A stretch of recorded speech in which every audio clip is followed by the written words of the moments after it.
All right, so welcome to today's lecture. Good evening, everyone. My name is Harmtedy. Today we're looking at thermodynamics. Yeah, so we were supposed to start with vibrations, but because, okay, Vicky, Vicky, you can't get me? Try to unmute yourself. Talk to me. Let me just hear. Because if you're able to talk to me, then you also be able to get me.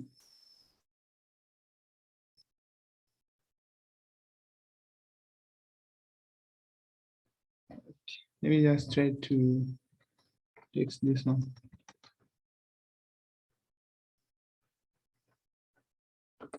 Okay, so we're supposed to start with vibrations, but because you guys said we start with thermodynamics, which we didn't do last semester, and I had no option but to start with it, though it's quite a long topic, but we'll try to cover it in just 3 or 4 meetings.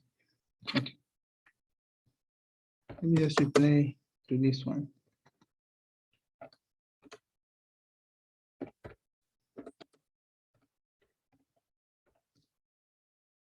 Is everyone able to get me? Yeah, I'm sure, yes. Okay, so, okay. She's saying I can now get you. All right, so let's continue. Let's proceed. All right, so we'll first start by defining what thermodynamics is. We need to know what thermodynamics is. But of course, from the word thermodynamics,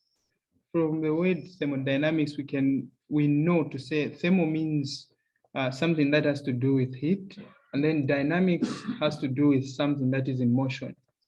Yeah.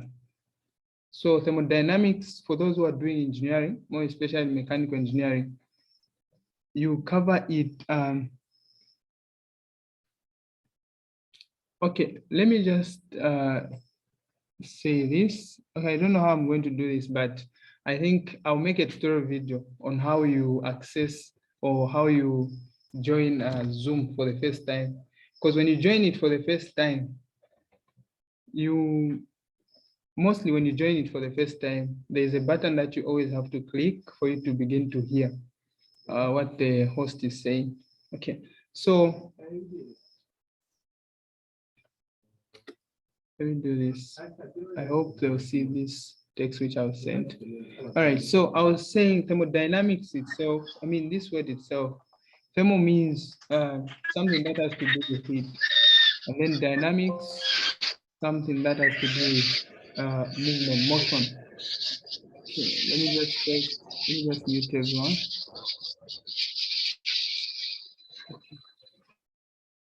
All right. So let's proceed. I was saying, so we're going to start with first defining what thermodynamics is. So thermodynamics is just a branch of physics which deals with, or which talks about the relationship between heat, work, and temperature, and also energy. Yeah, so this one just relates heat and other forms of energy. That's the shortest form, or that's the shortest definition of thermodynamics. It's just a branch of physics which combines or which relates heat to other forms of energy. So we're going to discuss this in details. And for those that are doing mechanical engineering, this should be what we're going to learn in physics now. These are going to be your basics. You need to know them by heart. So let's look at temperature and the Zeroth Law of thermodynamics. So basically there are 3 laws of thermodynamics. There's the first law, second law, and the Zeroth. Yeah, so the reason why this one is called Zeroth Law of thermodynamics is because they first started by discovering the first law and the second law. And then at the end of, after discovering the first and the second, they discovered to say there was something that was more important, or there was something that was supposed to be discovered before they discovered the first and the second. Hence, they called it the Zeroth Law of thermodynamics. So first, let's look at the temperature, and then we'll discuss the Zeroth Law of thermodynamics. So what is temperature? So temperature is commonly associated with how hot or cold an object feels when you touch it. That's temperature. Yeah, and then I'm sure you guys, most people fail to differentiate or to tell the difference between heat and just temperature. I don't know. Can I have maybe one of you guys to define what heat is? What is heat?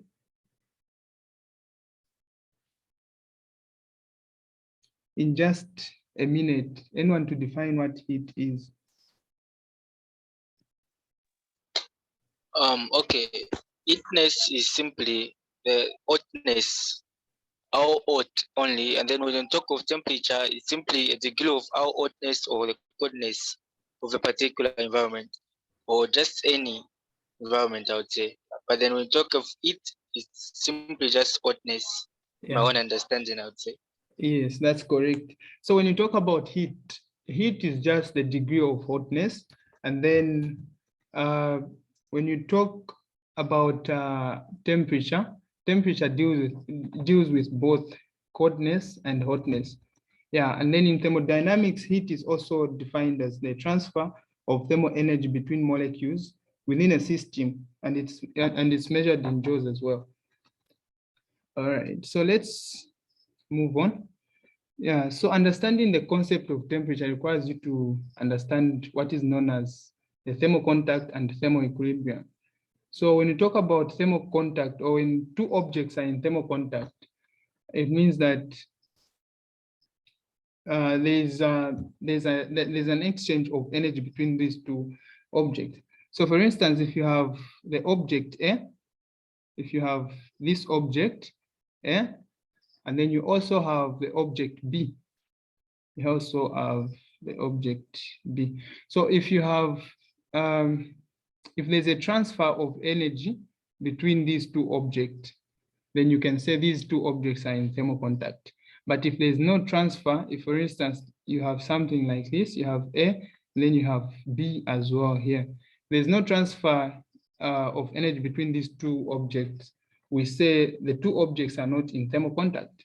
But if there's transfer, even when there is a gas here, if this gas or if this medium here is allowing the transfer of energy between these two objects, then we say object A and object B are in thermal contact. And then when we talk about thermal equilibrium simply talks about, let me just erase this. Okay. When two objects are in thermal equilibrium, it means that they are supposed to be in thermal contact one. And between these two objects, object A and object B, if these two objects are in thermal equilibrium, it means that there is no net exchange in energy. So what do we mean when we say there is no net exchange in energy? It means that the energy of this object is equal to the energy of this other object, meaning there's no net transfer of energy between the two objects. And this only occurs when two objects are in thermal contact, meaning this object, let's say for instance, this object was very hot, and then this object was very cold. This object begins to transfer energy to object B, since this one is hot, and then this one is cold. So object A will begin to transfer energy to object B, and as a result, at one point, object A and object B will have the same energy, and at that particular point, that's why we say object B and object A will be in what? Thermal equilibrium. Yeah, they'll be in thermal equilibrium. All right, so I don't know if you guys have any questions about equilibrium, contact, I mean thermal equilibrium, thermal contact, and just temperature itself. Okay, so silence means that you've all understood. Let's proceed. Yeah, so today's lecture is quite short. Yeah, because I'm just introducing thermodynamics. Then next time when we meet, that's when we'll do a lot of calculations about this topic. So let's look at heat. Okay, on the part of heat, I just wrote the definition. So heat is just the exchange of energy between two objects due to differences in their temperatures. Yeah. Or it's just the quality of being hot. That's what Glory said. Okay, so let's now discuss the Zeroth Law of thermodynamics. So what is this law and what does it state? So before I even show you what this law states, let me just explain something. If you have, let's say you have object A, and then you also have object B. Then from there, you have another object C here. You have another object C. Yeah, so if, let's say for instance, this object A and object B are in thermal equilibrium, as long as these two objects are in thermal equilibrium and they are all in contact with C, this means that A and B are also in thermal equilibrium. I don't know if you've gotten my point. If A and B are in thermal equilibrium and they are also in contact with C, means that A, B, and C are all in thermal equilibrium. Or maybe the other way I can explain this, we can say if object A and object B are in thermal equilibrium, and then, okay, let me just put up the notes so that maybe I also put some diagram which might help you to understand, though it's almost the same as what I've drawn. Okay, so the law states that if object A and B are separately in thermal equilibrium with the third object C, then A and B are in thermal equilibrium with each other. So the Zeroth Law of thermodynamics is also known as the law of equilibrium. So it's just a matter of talking about equilibrium. You know that when you have this object A, and then this, let's take for instance, if object A is as hot as object B, and then imagine that we put another object C here, which is touching both A and B, which is object C. As long as this and this are in the same, or they are of the same, I don't know how I can see this, but how I can say this, but as long as A and B, they are of the same, they have the same energy. Let me use the word energy. Yeah, as long as A and B have the same energy, and then when you add this C, which is touching both A and B, it means that A, B, and C who at one point have the same energy. Maybe that way you can understand it. So this is what I'm just trying to explain. Yeah, so when two systems A and B are in thermal contact with object C separately, they are also in thermal equilibrium with each other. Yeah, so this is what I was explaining. I don't know if maybe one of you or one or two of you have not understood the point. So let me allow a question if there's any before I move to the next slide. Okay, we'll see the application of this. Maybe the next time we'll have physics when we start doing some calculations. Okay, let's now look at the thermometers and the temperature scales. Okay, so we all know that the thermometer is just a device that is used to measure the temperature of an object or a system. And in thermodynamics, it's very much important to know what a system is. That's why I even had to define a system, even in the lecture notes. So a system is just a quantity of matter or a region in space that has been chosen for study. Then, yeah, for those that are doing engineering, you will learn about the system. You learn what a system is in details. You learn what a surrounding is in details. Yeah, so these two things are very important in thermodynamics. Yeah, but for now, let's just talk about the system.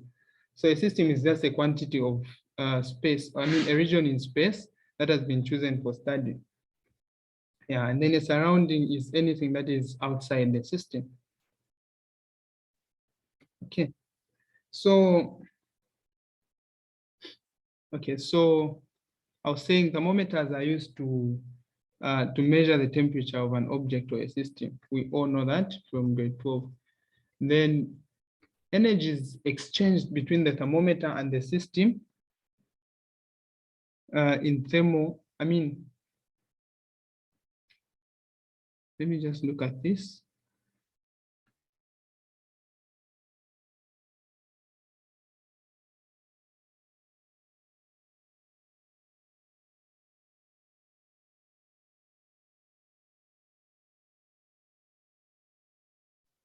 Okay, so energy is exchanged until the thermometer and the system are in thermal equilibrium.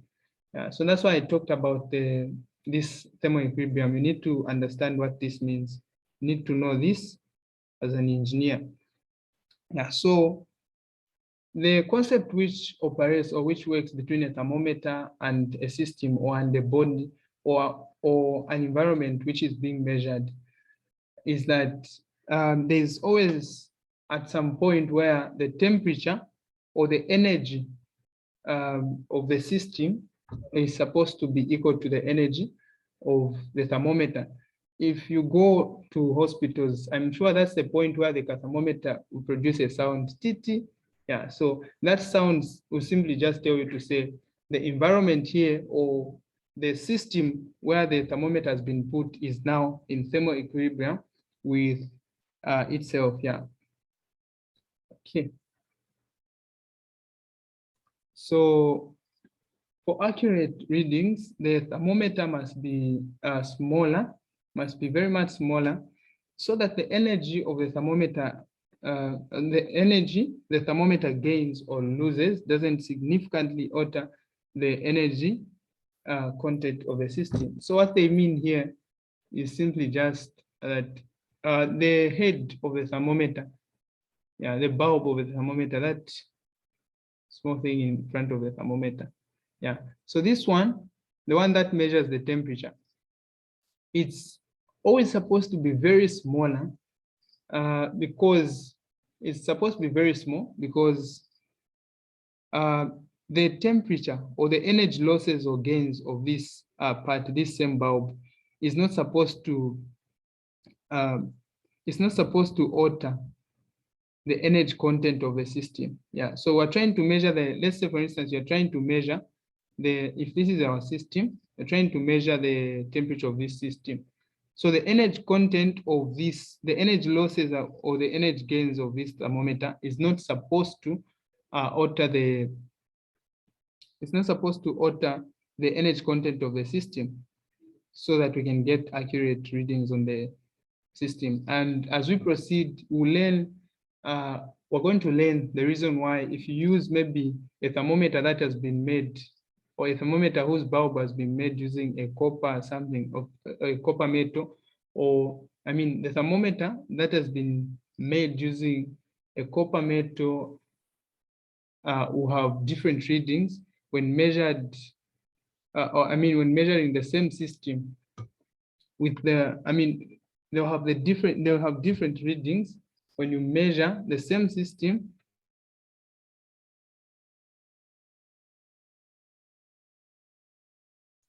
All right, so I was saying, as we proceed, we're going to have, we're going to look at the reason why, if for instance, you have this thermometer, the head of this thermometer maybe has been made using copper. Then the other thermometer, maybe the head of this thermometer has been made using maybe aluminum. I'm just giving an example. I'm not saying these are the metals used to make the bulbs, no. So if there is, we're going to look at the reason why you might get different readings if you measure the same system. If you have maybe this same system here, let's take an example, this same system.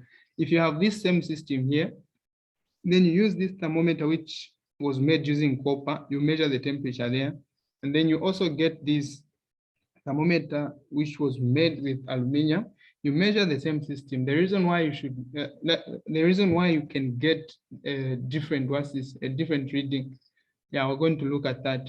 It's because of the coefficient of linear expansion. So we're going to look at that, which is represented by alpha. I'm sure it's in this same slide. Okay, all thermometers make use of some physical property that changes with temperature and can be calibrated to make the temperature measurable. So these properties are as follows. We have the volume of the liquid, then we have the length of the solid, the pressure of the gas held at constant volume, the volume of the gas held at constant pressure, the electric resistance of the object, and then the color of a very hot object. So the thermometer that we all know uses the liquid. Yeah, it uses the fluid. It uses the liquid, which is mercury or alcohol. Yeah, so this one just makes use of the expansion of the liquid, yeah, in the bulb. Okay, so I'm sure these notes that I'm presenting, they might not make sense now. They will start making sense when you start doing calculations. That's when I'll be explaining them better. Yeah, so let's look at the Kelvin temperature scales. So the relationship between the Kelvin temperature and, the Kelvin temperature scales is this one. So we know that the temperature T is sometimes, the temperature in Kelvin is sometimes known as the absolute temperature. So the temperature in Kelvin is sometimes known as the absolute temperature, and it's normally represented by capital letter T. And then the relationship between the temperature in degrees, which is TC, and the temperature in kelvins is this one here. And so this one, this capital letter T here is just the temperature in Kelvin. And then this one is the temperature in degrees Celsius. Yeah, so this is the relationship. So such, you can't expect such questions on the exam. They are very simple. This is very simple. They can't ask you to say convert this. They can't ask you to say convert this temperature. Yeah, quite right. We're going to do some examples here, but don't expect such questions on the exam. You'll find examples that I'll tell you to say such questions come. Yeah, but not this kind of a question. It's very much simple. Okay, so that is the relationship where TC is the Celsius temperature and T is the Kelvin temperature. So it's sometimes known as the absolute temperature. So the Celsius, Kelvin, and Fahrenheit temperature scales as follows. So the equation that combines the temperature in degrees Fahrenheit and the temperature in degrees Celsius is this one. Yeah, so if, for instance, you've been given 32 degrees Celsius, and then you've been told to convert this to degrees Fahrenheit. So this temperature, this type of temperature here, this temperature scale here is mostly used in America. Yeah. So this, if you've been told to convert 32 degrees Celsius to degrees Fahrenheit, you just have to put this 32 there. Or yeah, I've made a mistake. I've used 32, which is already there. Let me just use something else. If you've been told, maybe for instance, to convert 40 degrees Celsius to degrees Fahrenheit, you just had to put this 40 there. So meaning you're going to say TF is equal to 9/5, and then there you put your 40 degrees, then plus 32. Then you solve that. Then if you've been given the temperature in degrees Fahrenheit to convert it to degrees Celsius, you just simply have to make TC the subject of the formula. Yeah, so this will be, when you take this 32 that side, you're going to have temperature in degrees Fahrenheit minus 32 is equal to 9/5 temperature in degrees Celsius. So from there, you just say the temperature in degrees Celsius will now be equal to, you're going to have 5/9, then open brackets, you have the temperature in degrees Fahrenheit, minus 32. This is what you're going to have. Okay. So this is how simple it is. That's what I'm saying. They can't give you such questions. Okay, so that's what I was just trying to derive there. So let's move on. Okay, we have a question here. They are saying taking your temperature. The normal body temperature is 98.6 degrees Fahrenheit. What is this in degrees Celsius? So remember what I said from the equation here on top. We have TF is equal to 9 over 5 TC. So we have the temperature in degrees Fahrenheit is equal to 9 over 5 temperature in degrees Celsius plus 32. So we've been told to convert this to degrees Celsius. So meaning we're just going to make TC the subject of the formula. So TC will now be equal to, we know that this will be TF minus 32, then everything times 5 over 9. So we just have to replace the temperature that we've been given in degrees Fahrenheit on that part there. So the temperature in degrees Celsius will be equal to 5 over 9. Then we have 98.6 minus 32 there. So here it's just a matter of subtracting. So the temperature in degrees Celsius will be 5 over 9, then times. When you subtract these, you are going to have something like, is it 60? That's 66.6. When you multiply these two, I'm sure you get something like 37, 36, something like this. Yeah. When round it off to the nearest whole number. Okay. So this part, I'm sure everyone can manage to calculate this. Physics, you are allowed to use calculators, so you can just punch this on the calculator and you find the answer. All right, let's move on. So this is what I was just explaining. Let's look at the second problem here. So they are asking us to say the temperature gradient between the skin and the air is regulated by the skin and blood flow. If the cutaneous blood vessels are constricted, the skin temperature and the temperature of the environment will be about the same. When the vessels are dilated, more blood is brought to the surface. Suppose during dilation, the skin warms from 72 degrees Fahrenheit to 84 degrees Fahrenheit. Convert these temperatures to Celsius and then find the difference. Convert the temperatures to Kelvin and then find the difference. So they are asking us to convert 72 degrees Fahrenheit and 84 degrees Fahrenheit to, they are saying we first convert them to Celsius and then from there we convert them to Kelvin. So we know that the relationship between the Fahrenheit scale and the Celsius scale is simply just this part here. So this is what we're going to use. So we have the temperature in degrees Fahrenheit is equal to 9 over 5 times the temperature in degrees Celsius, then plus 32. So we first have to convert this to degrees Fahrenheit, which I believe all of us here can manage. You just make TC the subject of the formula. So TC is equal to, this would be TF minus 32 in brackets, and then you have 5 over 9 this side. So you just have to be replacing, you put 72 where there's TF, and then in the next one you are going to put 84 where there's TF, then convert them.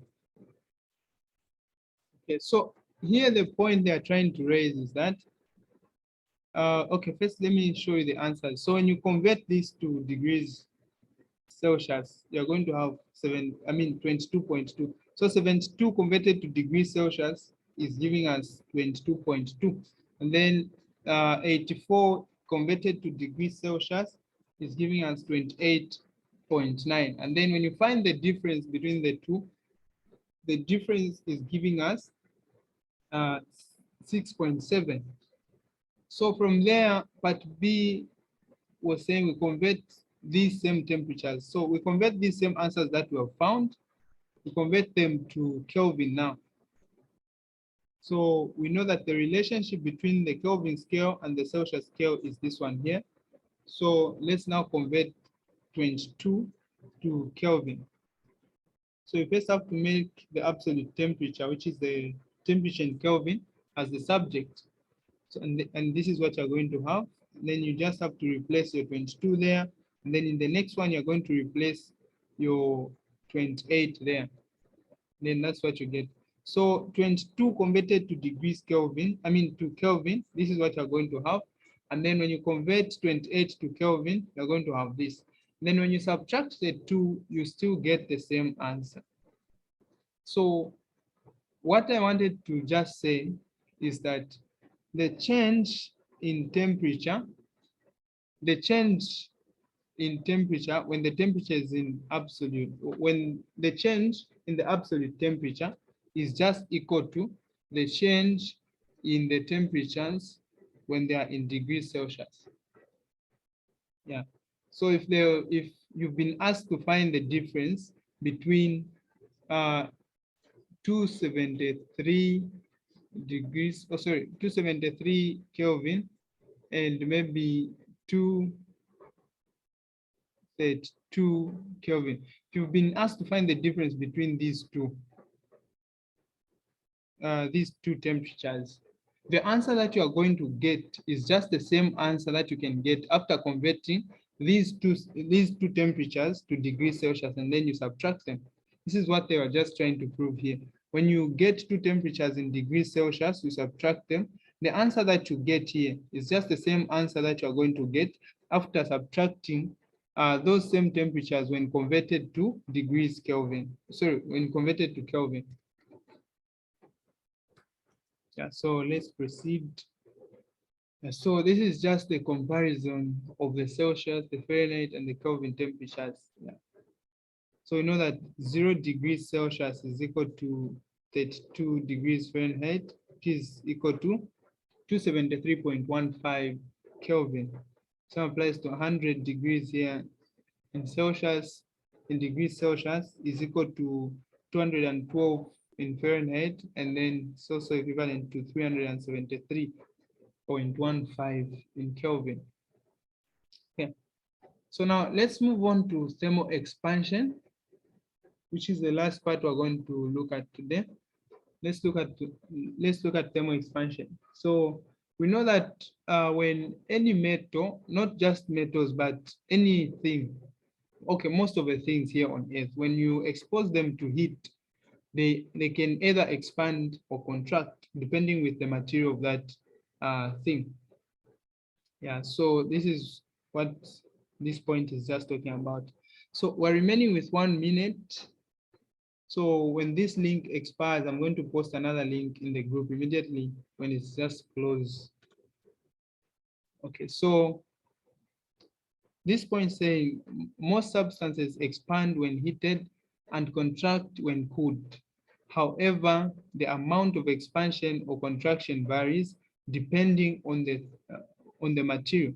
Yeah, so this is what I was just talking about. Anything when exposed to heat, it can either expand or contract. And then depending on that material, the material will either expand or contract. Okay, so this part is also talking about the same. You have this rod here. If you expose this to heat, this is going to expand if it's a metal. Yeah, it's going to expand